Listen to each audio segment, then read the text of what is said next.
Olá, companheiros, companheiras, amigos e amigas. É com muita alegria que nos dirigimos de novo aos companheiros que nos ouvem e nos assistem neste momento, rogando a Deus que estenda sobre nós suas bênçãos, que Jesus se faça companheiro em todos os momentos da nossa jornada. Nós vamos falar hoje do capítulo 8, versículos 5, melhor dizendo, capítulo 8, itens 5 a 7. Esse capítulo fala: bem-aventurados que têm puro coração. E hoje nós vamos falar pecado por pensamento e adultério. Há um dito popular que diz que as pessoas nos conhecem por fora, mas Deus nos conhece por dentro.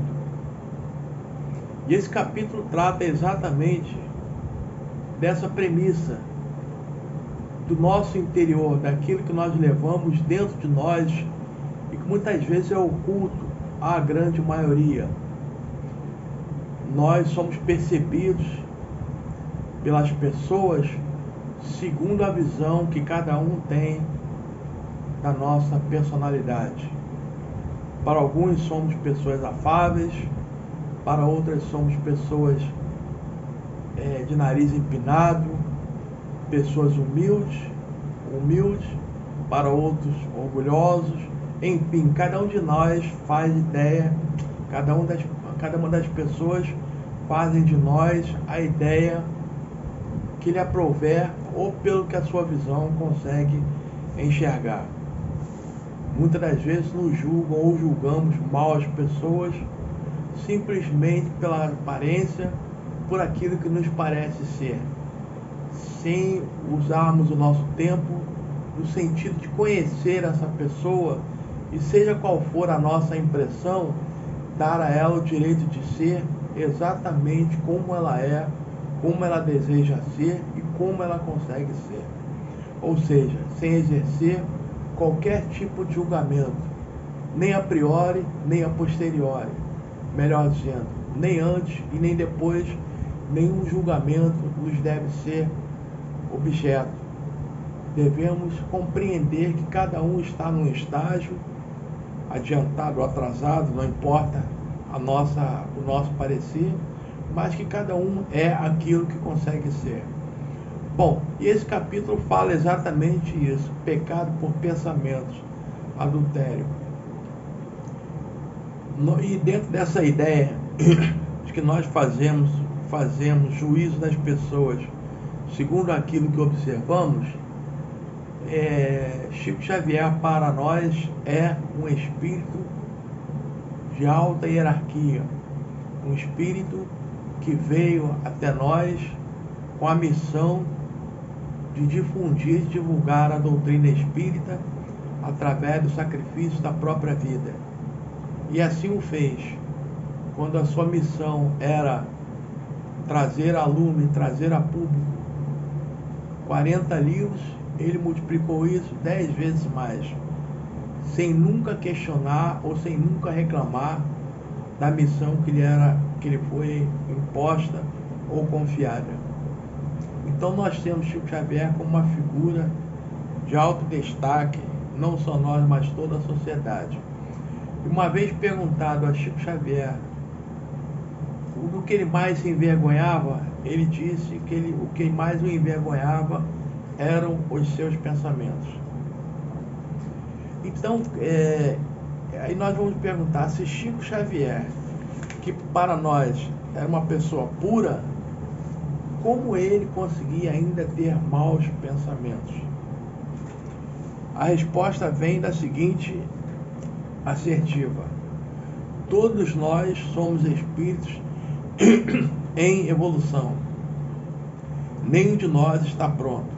E Chico Xavier também não atingiu ainda o ápice da perfeição espiritual que nos está destinada a todos. Ele também estava no caminho, logicamente num grau muito mais elevado que nós, né? Ele já havia percorrido muito mais caminhos do que nos resta ainda percorrer. Mas ele ainda conservava traços da personalidade ainda imperfeita que nós somos.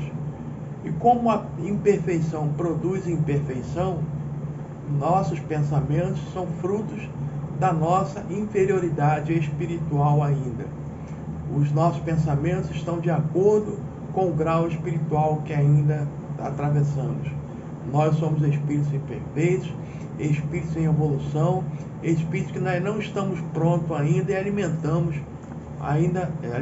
ainda imperfeições que devem ser corrigidas ao longo da nossa caminhada.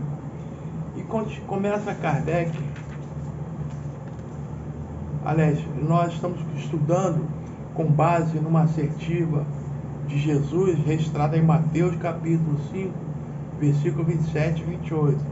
Aprendeste que foi dito aos antigos: não cometereis adultério. Eu, porém, vos digo que aquele que houver olhado uma mulher com mau desejo com ela, já em seu coração cometeu adultério com ela.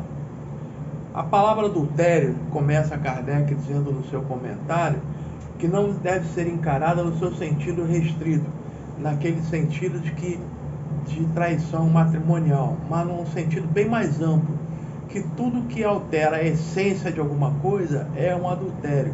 Como ele se refere aqui em outra passagem, anotada aqui por Kardec, quando ele fala: porque se alguém se envergonhar de mim, das minhas palavras, dentre esta raça adúltera e pecadora, o Filho do Homem também se envergonhará dele, quando vier acompanhado dos santos anjos da glória de seu Pai. Marcos capítulo 8, versículo 38.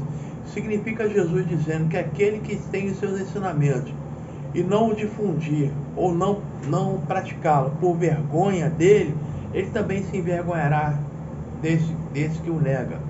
De forma que nós que já conhecemos os ensinamentos de Jesus, não devemos adulterá-lo no sentido de não repassá-lo, não exercitá-lo, não praticá-lo, ou nos manter ou mantê-los sob propriedade nossa. Devemos ser discípulos do Cristo na essência, na prática, na palavra e sobretudo nos atos. Senão estaremos caindo na condição de adúltero, ou seja, aquele que modifica a essência de tal coisa. E nós falamos ainda que adulterar pode ser também no sentido de que muitas das vezes nós temos pensamentos, o que é normal ainda na nossa condição, mas há mérito naquele que tem aqueles pensamentos e não perpetra aquilo que pensa ou não alimenta aquele tipo de pensamento, se for um pensamento negativo. Como fazemos isso?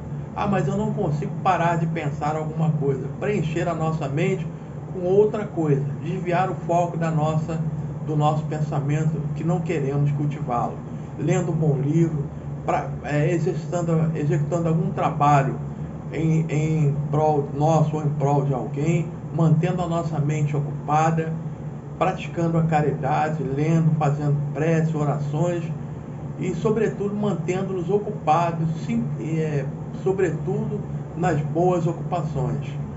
E Kardec, para fechar, ele diz aqui: naquele que concebe a ideia do mal, já em resumo, naquele que nem sequer concebe a ideia do mal, já há progresso realizado. Aquele que nunca pensa negativo ou nunca pensa mal, já há nele um processo realizado. Naquele que essa ideia acode, mas que a repele, há progresso em vias de realizar. Ou seja, nós temos maus pensamentos, mas repelimos esse mau pensamento, é sinal que já estamos progredindo. E há aqueles que se comprazem no mal, não só conservam aquele mau pensamento, buscam maus pensamentos, oportunidade de manter esse mau pensamento, se ocupando da vida alheia e outras coisas. E aquele que, além de tudo, ainda perpetra aquele mau pensamento, executa aquela má ação vinda daquele pensamento negativo, nesse ainda há muita coisa a realizar, muita coisa ainda a ser aperfeiçoada. De forma que nós, como discípulos do Cristo, cientes da misericórdia de Deus, devemos estar sempre confiantes que os bons espíritos estarão conosco, nos auxiliando a ter bons pensamentos, a ter bons direcionamentos, sobretudo quando nós queremos do fundo dos nossos corações, porque muitos de nós queremos, mas não nos esforçamos para atingir aquilo que afirmamos querer. É preciso que queiramos e que lutemos o bom combate, de combater as más tendências que ainda carregamos.